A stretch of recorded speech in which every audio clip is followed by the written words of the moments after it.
Hello students, you all are welcome to the channel. Students, हम लोग अपनी Python programming series में dictionaries topic कर रहे थे। डिक्शनरीज पे हमारी टोटल 2 लेक्चर्स आ चुके हैं, जिसमें एक हमारा डिक्शनरीज का इंट्रो हुआ है और एक में हमने ये सीखा है कि हम एक डिक्शनरी के इंडिविजुअल एलिमेंट को ऐसे कैसे एक्सेस कर सकते हैं। आज की जो वीडियो होने वाली है स्टूडेंट्स, वो होने वाली है आपकी डिक्शनरी और लिस्ट में डिफरेंस क्या है ये बताने के लिए। एक्चुअली क्या है कि ये जो डिक्शनरी और लिस्ट का जो डिफरेंस है ना स्टूडेंट्स, ये बताना इसलिए जरूरी है क्योंकि इसके बाद मैं डिक्शनरी की कोडिंग शुरू करूंगा। और डिक्शनरी की कोडिंग में जब तक आप डिक्शनरी की स्टैटिक एंट्री करते हो तब तक तो कोई दिक्कत नहीं, इजीली कर लोगे। आप देखोगे भी कि हम कैसे करेंगे कोडिंग में। मगर जब डिक्शनरी की डायनेमिक एंट्री आती है तो आज की बात जो मैं आपको बताऊंगा, आज मैं डिफरेंस में जो बताऊंगा, उस डिफरेंस का एक पॉइंट वहां पे यूज होगा। अगर आपको ये डिफरेंस क्लियर नहीं होगा तो शायद वहां पे आपको कंफ्यूजन आ सकती है कि यार ये कोडिंग में सर जब डायनेमिक एंट्री कर रहे हैं तो ऑटोमेटिकली स्टोर कैसे हो रहा है। तो कहने का मतलब ये है कि जो नेक्स्ट लेक्चर्स हम पढ़ेंगे उस लेक्चर में जो हम यूज करने वाले हैं उसका एक कंसेप्ट आज की वीडियो में हम समझने वाले हैं। ठीक है स्टूडेंट्स, मैं आपको थ्योरेटिकल डिफरेंस भी बताऊंगा लिस्ट और डिक्शनरी का, और प्रैक्टिकली भी चला के दिखाऊंगा कि कैसे लिस्ट और डिक्शनरी एक दूसरे से डिफरेंट है। ठीक है, देखो, सबसे पहले हम चलते हैं अपनी कोडिंग स्क्रीन पे और सबसे पहले हम थ्योरेटिकल डिफरेंस लिख लेते हैं। दैट इज आज का हमारा जो टॉपिक है वो हेडिंग डाल लेते हैं, that is list versus dictionary. ठीक, और डिफरेंस थ्योरेटिकल फॉर्मेट में पहले लिख लेते हैं प्रॉपर। एक तरफ लिखा हमने लिस्ट और दूसरी तरफ लिख लिया भाई हमने डिक्शनरी। ठीक, अब एक एक करके दोनों के पॉइंट्स लिखते हैं। लिस्ट, भाई लिस्ट आप पीछे पढ़ चुके हो, मेरी लेक्चर्स में आपको वीडियो मिल जाएगी, आप पीछे देख सकते हो। लिस्ट मैंने आपको बताया था, list is a collection of indexes. Indexes का कलेक्शन होता है, ठीक है। Indexes values pair, indexes values paired with each other, with each other। ठीक है, मतलब लिस्ट क्या होता है भाई? लिस्ट आपका कलेक्शन ऑफ डेटा होता है, कलेक्शन ऑफ वैल्यूज होता है, और वहां पे हर वैल्यू एक इंडेक्स के साथ जुड़ी होती है। हर वैल्यू किसके साथ जुड़ी होती है? एक इंडेक्स के। अगर आपकी लिस्ट में 5 एलिमेंट हैं तो आपका पहला एलिमेंट 0 इंडेक्स पे होगा, दूसरा इंडेक्स 1 इंडेक्स पे, सॉरी, दूसरा एलिमेंट 1 इंडेक्स पे होगा, तीसरा एलिमेंट 2 इंडेक्स पे होगा। ऐसे करते करते 5 एलिमेंट है तो इंडेक्सिंग 4 तक जाएगी बाय डिफॉल्ट, क्योंकि 0 से शुरू होती है। सेम केस अगर डिक्शनरी की बात करें तो ये भी कलेक्शन ऑफ डेटा ही है, मगर ये इंडेक्स एंड वैल्यू का वो नहीं है, इंडेक्स और वैल्यू का कनेक्शन नहीं है, ये की और वैल्यू का कनेक्शन है। डिक्शनरी की डेफिनेशन कुछ ऐसे होती है भाई, dictionary is a collection of, same लिखेंगे हम, collection of key colon value pair, where pair, जहां पे key is where, key is associated with the value. ठीक, ये तो हुआ पहला डिफरेंस कि एक डिक्शनरी जो है की और वैल्यू का पेयर होता है, और लिस्ट जो होता है इंडेक्स के ऊपर एक वैल्यू स्टोर होती है। डिक्शनरी के पास स्टूडेंट्स इंडेक्स नहीं होते। Second difference, list is created using square bracket. जब भी आप लिस्ट बनाते हो स्टूडेंट्स तो आप स्क्वायर ब्रैकेट का यूज करते हो, स्क्वायर। सेकंड, अगर यहीं पे आप लिस्ट की जगह डिक्शनरी बना रहे हो, इज क्रिएटेड यूजिंग करली ब्रैकेट। डिक्शनरी कैसे क्रिएट होती है स्टूडेंट्स? करली ब्रैकेट का यूज करके, कि आप जब भी डिक्शनरी वो करते हो तो आप करली ब्रैकेट का यूज करते हो। ठीक, नेक्स्ट चले हम थर्ड पॉइंट पे। थर्ड पॉइंट, थर्ड पॉइंट पे हम ये देखते हैं भाई कि a list, by default list के इंडेक्सेस 0 से शुरू होते हैं। हाँ, a list element can be accessed using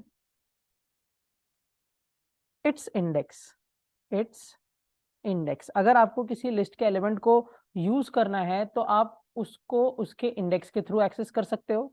अब जैसा कि मैंने आपको बताया डिक्शनरी में तो इंडेक्सिंग होती ही नहीं है, तो dictionary elements can be accessed using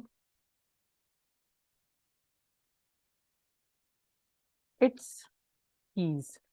keys के थ्रू आप डिक्शनरी के एलिमेंट को एक्सेस कर सकते हो।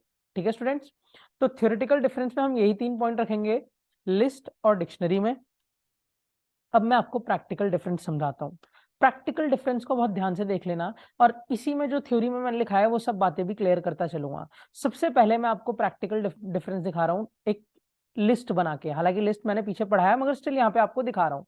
सबसे पहले मैं लिस्ट को यूज करता हूँ और यहाँ पे एक छोटी सी लिस्ट बनाता हूँ। इस लिस्ट का नाम स्टूडेंट्स LST है, और LST नाम की लिस्ट, ये डिफरेंस बहुत ध्यान से देखना, ठीक है। इस LST नाम की लिस्ट में आपके पास 4 नंबर्स हैं, 31, 90, 4 नंबर्स हैं। आपको पता है कि हम प्रिंट करेंगे LST, तो स्क्रीन पे हमारा एज इट इज आउटपुट पे ये लिस्ट पूरी लिखी हुई आ जाएगी, जो भी ये लिस्ट है पूरी एज इट इज लिखी हुई आ जाएगी। ठीक, उसके बाद अगर हम प्रिंट LST का करते हैं, LST का 1 इंडेक्स या 1 इंडेक्स करते हैं मान लो, तो LST के 1 इंडेक्स पे क्या पड़ा है 67, स्क्रीन पे 67 लिखा हुआ आ जाएगा। अब जिस बच्चे को ये डाउट है कि 1 इंडेक्स पे 67 क्यों आ रहा है, वो मेरी लिस्ट की पुरानी वीडियोस देख सकता है students. Indexing of a string में मैंने लिस्ट में मैंने सिखाया है कि कैसे इंडेक्सिंग प्रोवाइड होती है। मगर यहाँ पे मुझे ये अपनी बात नहीं बतानी आपको, ये तो भाई कॉमन है, जिसने मेरी लिस्ट की वीडियो देखी उसे पता है कि ऐसे चेंज होता है। बात जो बतानी है वो ये है कि अगर मैं लिखता हूं LST का जो 2 इंडेक्स है, ध्यान से सुनना मेरी बात, LST का जो 2 इंडेक्स है वहां पे एक नंबर चला जाए 130, वहां पे एक नंबर चला जाए 130, तो अभी लिस्ट के 2 इंडेक्स पे क्या पड़ा है स्टूडेंट्स 31 पड़ा है। और मैंने बोला कि लिस्ट के 2 इंडेक्स पे क्या चला जाए 130, और उसके बाद अगर मैं प्रिंट करूंगा LST को तो मेरी लिस्ट आएगी, तो मगर उसमें 2 इंडेक्स का एलिमेंट बदल के 130 हो चुका होगा, क्योंकि लिस्ट एक म्यूटेबल टाइप है, मतलब पहला एलिमेंट 45 ही रहेगा, दूसरा एलिमेंट 67 ही रहेगा, मगर 2 इंडेक्स का जो एलिमेंट है दैट इज थर्ड एलिमेंट, उसको मैंने बदल के 130 कर दिया है। देखो इस स्टेटमेंट में चेंज किया है ना मैंने, LST के 2 में क्या बोला है, LST के 2 में क्या चला जाए 130, तो 2 इंडेक्स पे 130 आ जाएगा और लास्ट तो 90 रहेगा ही। ठीक है, ऐसा होगा, परफेक्ट है, होगा। रन करके अभी दिखाऊंगा कोड, पहले समझ लो। फिर मैं लिखता हूं LST का 9 इंडेक्स, और LST का जो 9 इंडेक्स है वहां पे चला जाए 84, और फिर प्रिंट करता हूं LST। अब 1 मिनट वीडियो रोक के ये बताओ कि इस सिचुएशन पे क्या होगा। इस सिचुएशन पे क्या होगा स्टूडेंट्स, LST का 9 इंडेक्स क्या हो जाए 84।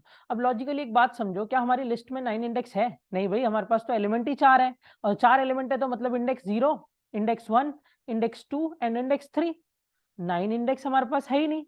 तो अब क्या करेगा सिस्टम, इस कोड को चला नहीं पाएगा और यहाँ पे आपको एरर दे देगा। एरर क्या देगा ये भी बताता हूं आपको, लिख के देगा इंडेक्स आउट ऑफ रेंज, मतलब आपका जो इंडेक्स है वो रेंज से बाहर चला गया है। तो अल्टीमेटली लिस्ट में स्टूडेंट्स आपने एक बात जानी कि सर जब हम लिस्ट को ऑपरेट करते हैं और कोई ऐसा इंडेक्स डालते हैं जो हमारे पास है, तब तो वो वैल्यू को बदल देता है, मगर कोई ऐसा इंडेक्स डालते हैं जो हमारे पास नहीं है, जैसे 9th इंडेक्स मेरे पास नहीं था अभी लिस्ट में, 9th एलिमेंट नहीं है मेरे पास या 10th एलिमेंट, तो वो मुझे एरर रेज करके दे देगा कि ऐसा कोई इंडेक्स आपके पास नहीं है। एक बार रन करके इसको देख भी लेते हैं कि ऐसा ही कुछ हो भी रहा है कि नहीं।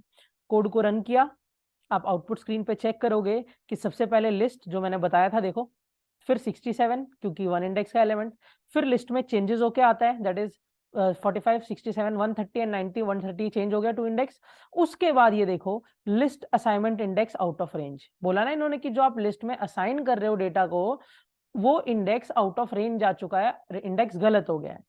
तो होप सभी को लिस्ट की ये प्रॉब्लम समझ आई कि लिस्ट में अगर हम वो इंडेक्स डालेंगे जो हमारे पास प्रेजेंट नहीं है तो हमें एरर देगा। सेम सिचुएशन में लेके चलता हूं डिक्शनरी में, इसे मैं बनाता हूं कमेंट, ठीक है, सेम सिचुएशन लेके चलूंगा स्टूडेंट, सेम, और यहाँ पे इसे कंट्रोल, ये बन गया मेरा कोड कमेंट। अब मैं सेम काम करता हूँ एक बार डिक्शनरी के लिए, डिक्शनरी लिख देता हूँ इधर कि अब ये काम डिक्शनरी के लिए हो रहा है।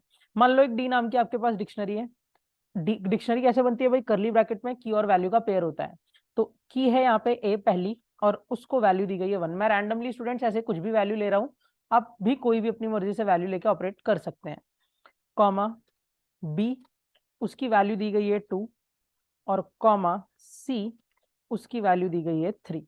ठीक है, आपकी एक डिक्शनरी यहाँ पे प्रिपेयर्ड है। अब इसके बाद हम प्रिंट करते हैं डी। तो सभी को ये बात पता है कि जब डी प्रिंट किया जाएगा तो आउटपुट में एग्जैक्ट यही डिक्शनरी, ओ सॉरी, एग्जैक्ट यही डिक्शनरी मेरी स्क्रीन पे मुझे विजिबल मिलेगी। तो मैं यहाँ पे दिखा भी देता हूँ कि हमारे स्क्रीन पे यही डिक्शनरी आ जाएगी। अब इसके बाद मैं चेंजेस कराता हूँ। मैं बोलता हूँ डी का जो बी की है, मतलब डी की जो की है बी, उस बी वाली की जगह पे वैल्यू डालो। 2 है तो मैं उसे 22 से बदलता हूँ। मैंने क्या बोला, डिक्शनरी में जो बी नाम की है उसकी वैल्यू को 22 कर दो। अब भाई आपके पास बी नाम की प्रेजेंट भी है, तो वो उसकी वैल्यू को बदल के इसके बाद आप डिक्शनरी को प्रिंट करोगे स्टूडेंट्स, तो आपकी डिक्शनरी की वैल्यू बदल चुकी होगी, और बदली हुई वैल्यू जो होगी वो क्या होगी, बी की वैल्यू 22 होगी। बी की वैल्यू क्या होगी, 22। प्रिंट करा डी, आपने देखा, और अभी दिखाऊंगा ये चीज रन करके। इसके बाद मैं ऊपर वाली सिचुएशन लाता हूं। मैं लिखता हूं डी का जो के नाम की है उसकी वैल्यू कर दो 12। अब सर के नाम की तो हमारे पास प्रेजेंट ही नहीं है, जैसे ऊपर लिस्ट में था LST 9 नाम का इंडेक्स या 9 नंबर इंडेक्स तो मेरे पास प्रेजेंट ही नहीं था, तो लिस्ट ने मुझे एरर दे दिया। मगर डिक्शनरी में क्या करती है, जब आप डिक्शनरी में के नाम की विद वैल्यू देते हो स्टूडेंट, विद क्या देते हो, वैल्यू देते हो, तो वो आपको एरर देने की बजाय उसे एंड ऑफ द डिक्शनरी ले जाके ऐड कर देता है। जैसे कि मैं यहाँ पे आउटपुट दिखाता हूँ, ABC, ये तीनों तो सेम ही आएंगे, A1 B22 C3, मगर इसके पीछे एक के नाम की ऐड होगी, और उस की वैल्यू आप पास कर चुके हो, दैट इज 12। फाइनली ये आउटपुट मिलेगा, और यही एक बहुत मेजर डिफरेंस था लिस्ट और डिक्शनरी में स्टूडेंट्स। और ये जो मैंने डिफरेंस बताया ना, डी का के इक्वल्स टू 12 वाला केस की नई की जुड़ जाती है, ये देखना जब मैं डायनेमिक एंट्री कराऊंगा ना डिक्शनरी की, तब आपको इसकी नीड पड़ेगी वहां पे। इसीलिए डिफरेंस बताना आप लोगों को बहुत जरूरी था। ठीक है, एक बार इसे रन करके आप लोगों को दिखा भी देता हूँ कि आउटपुट कैसे चलेगा। ये देख लो स्टूडेंट्स, जैसा मैंने आउटपुट लिखे हैं बिल्कुल एग्जैक्ट वैसे ही आपके कोड में आउटपुट आ रहे हैं। तो होप सभी को ये बात क्लियर हुई कि कैसे लिस्ट और डिक्शनरी एक दूसरे से डिफरेंट है। हमने थ्योरेटिकल डिफरेंस भी देख लिया स्टूडेंट्स, प्रैक्टिकल डिफरेंस भी देख लिया, और आपको ये बात पता होनी चाहिए। ठीक ठीक है स्टूडेंट्स, तो ये लेक्चर मैं यहीं खत्म करता हूँ, आज के लिए इतना ही। Till then keep watching and keep learning everyone. अगर आप लोगों को ये वीडियो अच्छी लगी हो तो प्लीज इसको लाइक कर दो, चैनल को सब्सक्राइब करो, और अपने फ्रेंड्स में जितना ज्यादा से ज्यादा शेयर कर सकते हो प्लीज शेयर कर दो, ताकि आपके फ्रेंड्स को जिसको पाइथन सीखनी है उसको डिटेल नॉलेज मिल सके पाइथन की। Thank you, have a nice day everyone.